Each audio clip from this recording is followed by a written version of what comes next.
Hello everybody, Zeus and I are ready to read another story with you. This one is called How Full Is Your Bucket? Written by Tom Rath and Mary Reckmeyer and illustrated by Laurie. Felix was putting one of the last blocks on his tower when his little sister came in. "I want to build with you," she said. Felix scowled. "Go away, you're too little." "I'm big. Stay back, you'll knock it over. I can be very careful." "Go play with your baby toys, Anna." "Felix."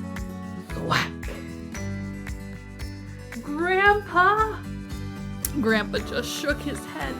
"Felix, you just dipped from your sister's bucket." Like everyone else, Anna has an invisible bucket. When it's empty, she feels bad, but when it's full, she feels great. Didn't you ever notice your own bucket? Invisible bucket? Sometimes Felix couldn't quite tell when his grandfather was joking. But the next morning, when Felix woke up, there it was, a small gray bucket floating above his head. When Felix came down to have breakfast, his mom was in a hurry. "I've got a meeting this morning. It's almost time to go. Anna, sit still." Felix slipped and chocolate scattered across the floor. "Felix," yelled his mom, "you should have used the stool to reach that." Felix could feel his bucket tip and big invisible drips spill out.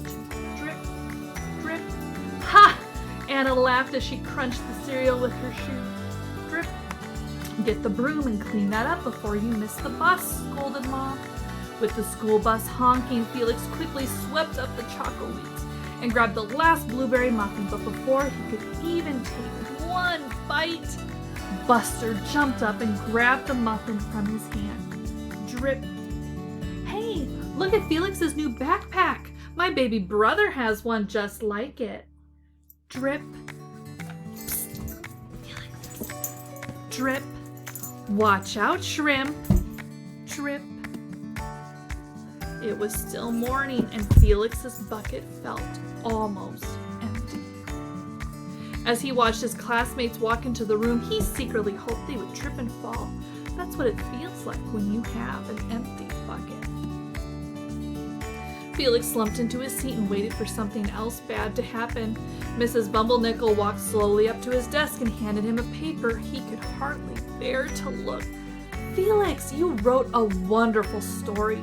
Would you please share it with the class?" Felix grinned and felt a big drop land right in his bucket. Drop. The class grew quiet. They laughed at all the right places, oohed and awed at the scary parts.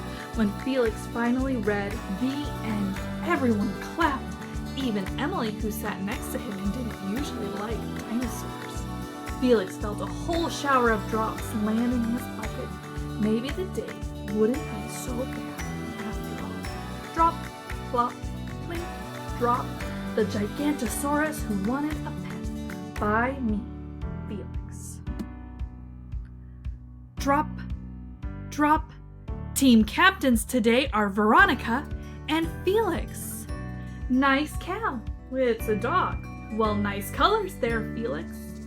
Cool laser ant backpack, Felix. By afternoon, Felix's bucket was nearly full.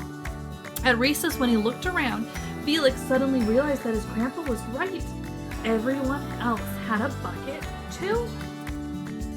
"Let me help you." Drop, drop.